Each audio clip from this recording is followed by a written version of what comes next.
Ustazah, kesabarannya ibu ngadepin anaknya itu sampai mana Ustazah?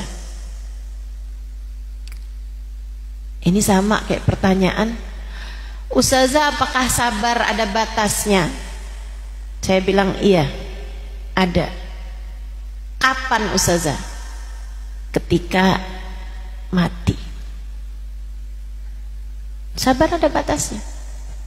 Sampai mati.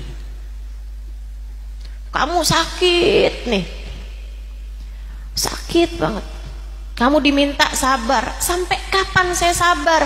Ya sampai mati. Kamu harus terus sabar. Kalau udah mati kamu gak perlu sabar, gak perlu kamu sabar lagi, udah mati.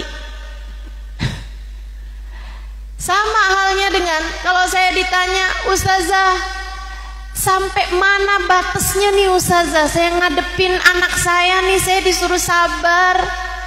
Sampai kapan Ustazah? Sampai kamu mati. Selagi kamu masih hidup, saya minta tolong padamu. Para ibu dengerin saya, ini pesan saya sebagai, bolehlah dikatakan orang tuamu dalam menuntut ilmu, bukan begitu? Saya sampaikan kepadamu, para ibu dengerin saya. Selagi kamu masih hidup di atas muka bumi ini, saya minta tolong padamu, jangan pernah nyerah dari anakmu. Kalau kamu sebagai ibunya nyerah, terus siapa buat anak kamu?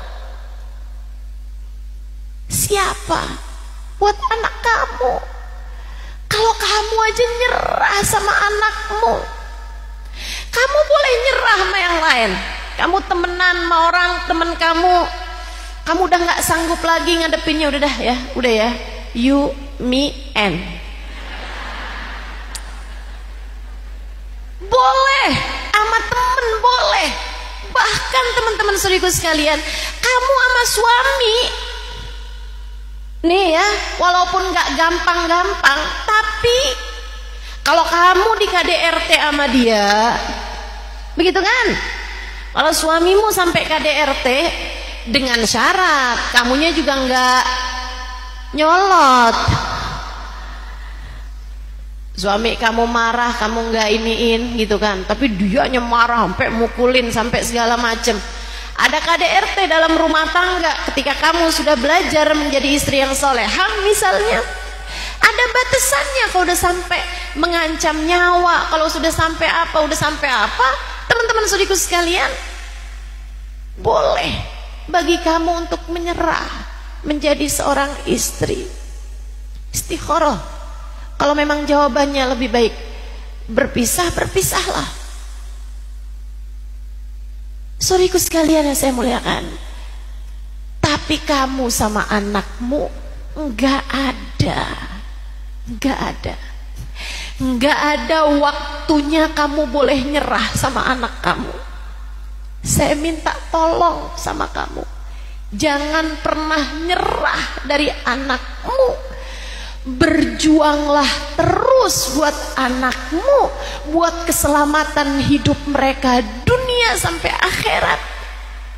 Sebab dia adalah kepanjangan hidupmu. Hubunganmu nggak putus, nggak bisa putus.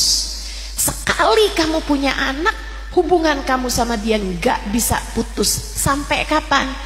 Sampai surga atau neraka sebagai tempat berakhir kamu dan dia. Gak pernah putus. Hubungan yang Allah kasih antaramu dengan anakmu tidak akan pernah putus sampai kamu dan dia masuk ke dalam surga. Amin. Atau salah satu dari kalian berdua masuk surga sementara yang satu masuk ke dalam neraka, naudzubillah. Atau Ataukah sampai kalian berdua masuk ke dalam neraka? Na'udzubillah min dzalik. Hubungan itu tak akan pernah putus. Maka daripada susah-susah di sana, saya sampaikan padamu di sini, jangan pernah menyerah dari anakmu. Dekap hatinya, sentuh jiwanya, dengarkan ucapannya. Anak saya nggak mau dengerin saya, Ustazah. Tunggu. Anak kamu nggak pernah dengerin kamu, atau kamu yang selama ini malas untuk mendengarkan anakmu? Jangan terus-terusan bertanya, kenapa anak saya nggak begini sama saya? Kenapa anak saya nggak mau dengerin saya? Kenapa anak saya? Bertanyalah, apakah kamu sudah menjadi ibu yang baik bagi mereka? Apakah ketika mereka bercerita, kamu sudah meminjamkan dua telingamu untuk mendengarkan cerita mereka? Ataukah selama ini kamu lebih sibuk mendengarkan hawa nafsumu sendiri, hingga tak lagi peduli kepada apa yang diinginkan oleh anak-anakmu?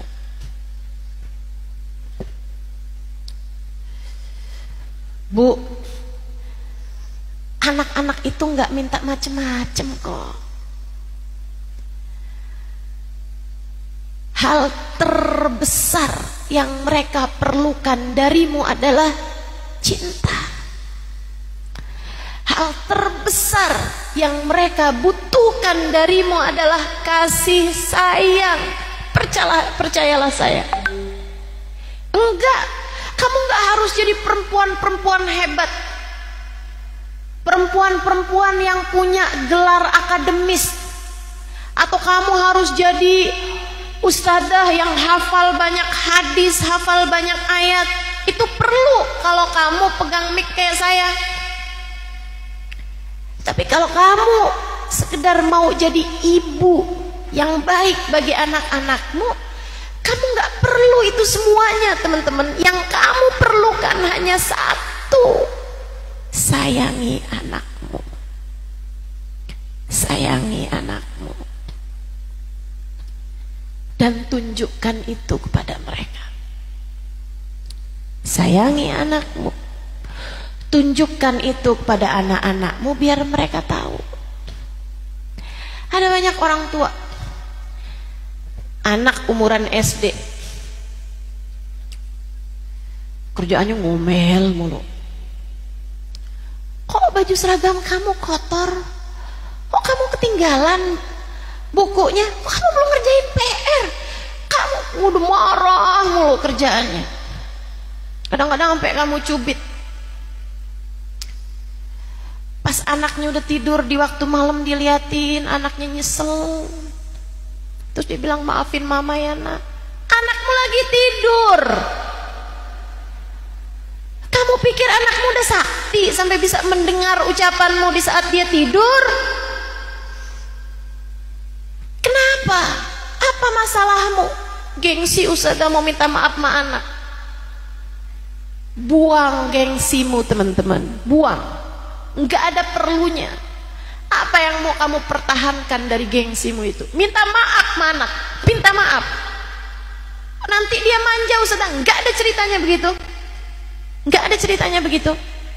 Saya ceritain, ibu saya, umi saya, sampai sebegini tuanya saya, tiap kali saya bilang sama umi saya, Mi, maafin Ima ya Mi, maafin Ima ya Mi.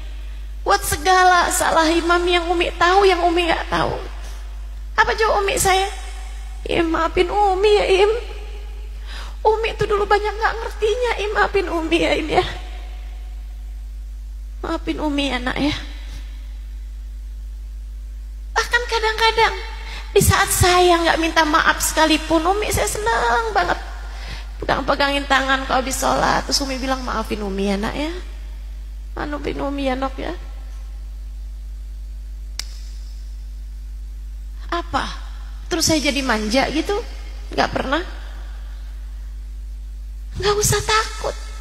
Justru anak akan belajar bagaimana meminta maaf ketika berbuat kesalahan.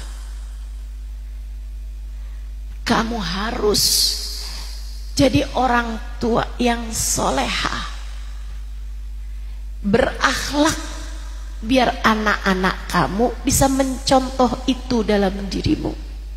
Sebab lisanul hal afsah min lisanil maqal. Lidah perbuatan lebih tajam daripada lidah ucapan. Kamu ditiru anakmu, perbuatanmu lebih mudah, lebih gampang ditirunya daripada anak kamu minta meniru ucapanmu, melaksanakan ucapanmu. Kalau kita nasehatin anak, mereka akan dengar. Tapi kalau nasihatmu sama perbuatanmu nggak sama, mereka akan sulit untuk bisa menerapkannya. Makanya kalau kamu bilang, anak saya bilangin nggak nurut, ucapan saya nggak didengar, teman-teman saya sekalian, barangkali karena kamu selama ini berucap hanya dengan lisan untuk sesuatu hal yang tidak kamu praktekkan. Coba praktekin, kamu akan mendapati anak-anakmu mudah untuk mengamalkannya. Insya Allah. Jangan pernah nyerah sama anakmu ya Bu ya. Jangan pernah nyerah. Tapi kan Ustazah, ini sih sekarang nih kalau lagi dengerin Ustazah ngomong kayak gini nih, kita kayak sok iya deh Ustazah.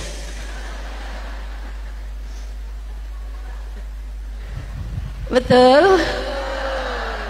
Ustazah nggak tahu sih rasanya kalau anak numpahin, kalau ada anak jatuhin handphone, Ustazah nggak tahu rasanya.